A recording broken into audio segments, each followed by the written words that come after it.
कथा प्रारंभ हो रही है। सुनहो वीर हनुमान, आसन आए विराजिए। तेज पुंज बलवान सियावर, रामचंद्र जी की जय। पवन सुत हनुमान जी की जय। जहाँ सुजान श्री सीताराम जी मुनियों के वृंद समेत बैठकर नित्य शास्त्र वेद और पुराणों के सब कथा इतिहास सुनते हैं। सखा बचन सुन बिटप निहारी, उमगे भरत बिलोचन बारी। करत प्रणाम चले दो भाई, कहत प्रीति सारद सकुचाई। सखा के वचन सुनकर और वृक्षों को देखकर भरत जी के नेत्रों में जल उमड़ आया। दोनों भाई प्रणाम करते हुए चले। उनके प्रेम का वर्णन करने में सरस्वती जी भी सकुचाती हैं। हर सहिने रखे राम पद अंका, मानहु पारस पायहु रंका। रज सिर धरे नयन निलावही, रघुबर मिलन सरिस सुख पावही। श्री रामचंद्र जी के चरण चिन्ह देखकर दोनों भाई ऐसे हर्षित होते हैं मानो दरिद्र पारस पा गया हो। वहां की रज को मस्तक पर रखकर हृदय में और नेत्रों में लगाते हैं और श्री रघुनाथ जी के मिलने के समान सुख पाते हैं। देखी भरत गति अकथ अतीवा, प्रेम मगन मृग खग जड़ जीवा। सकई स्नेह बिबस मग भूला, कहि सुपंत सुर बरसई फूला। भरत जी की अत्यंत अनिर्वचनीय दशा देखकर वन के पशु पक्षी और जड़ वृक्ष आदि जीव प्रेम में मग्न हो गए। प्रेम के विशेष बस होने से सखा निषाद राज को भी रास्ता भूल गया। तब देवता सुंदर रास्ता बतलाकर फूल बरसाने लगे। निरखे सिद्ध साधक अनुरागे, सहज स्नेह सराहन लागी। हो तन भूतल भाव भरत को, अचर सचर चर अचर करत को। भरत के प्रेम की इस स्थिति को देखकर सिद्ध और साधक लोग भी अनुराग से भर गए और उनके स्वाभाविक प्रेम की प्रशंसा करने लगे कि यदि इस पृथ्वी तल पर भरत का जन्म अथवा प्रेम न होता तो जड़ को चेतन और चेतन को जड़ कौन करता।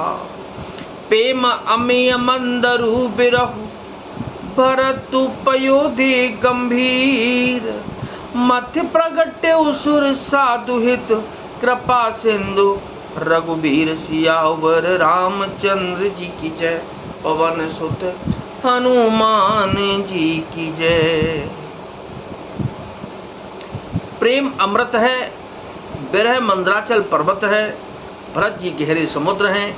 कृपा के समुद्र श्री रामचंद्र जी ने देवता और साधुओं के हित के लिए स्वयं इस भरत रूपी गहरे समुद्र को अपने विरह रूपी मंदराल जल से मत कर यह प्रेम रूपी अमृत प्रकट किया है। सखा समेत मनोहर जोटा, लख्यो न लखन सघन बन ओटा। भरत दीख प्रभु आश्रम पावन, सकल सुमंगल सदनो सुहावन। सखा निषाद राज सहित इस मनोहर जोड़ी को सघन वन की आड़ के कारण लक्ष्मण जी नहीं देख पाए।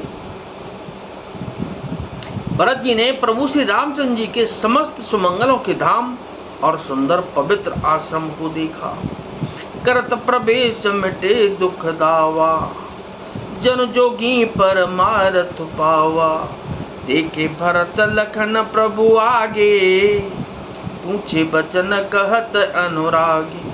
आश्रम में प्रवेश करते ही भरत जी का दुख और दाह जलन मिट गया, मानो योगी को परमार्थ परम तत्व की प्राप्ति हो गई हो। भरत जी ने देखा कि लक्ष्मण जी प्रभु के आगे खड़े हैं और पूछे हुए वचन प्रेम पूर्वक कह रहे हैं, पूछी हुई बात का प्रेम पूर्वक उत्तर दे रहे हैं। शीश जटा कट मुनि पट बांधे, जय जय सीता राम हरे। तुन कसे कर सर धनु का दे, राम राम राम राम राम हरे। बेदी पर मन साधु समाजू, सीता सीता सीता सीता राम हरे। सिय सहित राय जत रघुराजू, सीता सीता सीता सीता सीता सीता राम हरे। सिर पर जटा है, कमर में मुनियों का बलकल वस्त्र बांधे हैं और उसी में तरकस कसे हैं। हाथ में बाण तथा कंधे पर धनुष है। बेदी पर मुनि तथा साधुओं का समुदाय बैठा है और सीता जी सहित श्री रघुनाथ जी विराजमान है। बलकल बसन जटिल तनु श्यामा, जन्मो निभे सकीन रति कामा। कर कमल ने धनुषाय कुफेरत, जिय की जर निहरत हसिहेरत। श्री रामचंद्र जी के बलकल वस्त्र हैं, जटा धारण किए हैं, श्याम शरीर है। सीताराम जी ऐसे लगते हैं मानो रति और कामदेव ने मुनि का वेश धारण किया हो। श्री राम जी अपने करकमलों से धनुष बाण फेर रहे हैं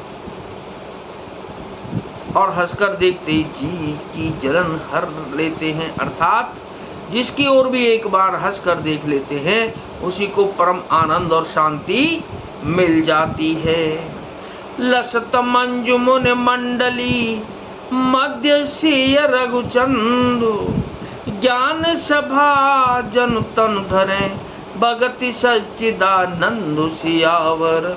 रामचंद्र जी की जय, पवन सुत हनुमान जी की जय।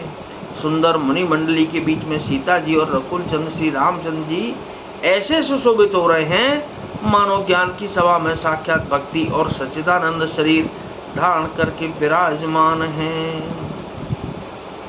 कथा विसर्जन होतु है, विदा हो हनुमान। राम लखन और जानकी मैया, सदा करें कल्याण सियावर। रामचंद्र जी की जय, पवन सुत हनुमान जी की जय।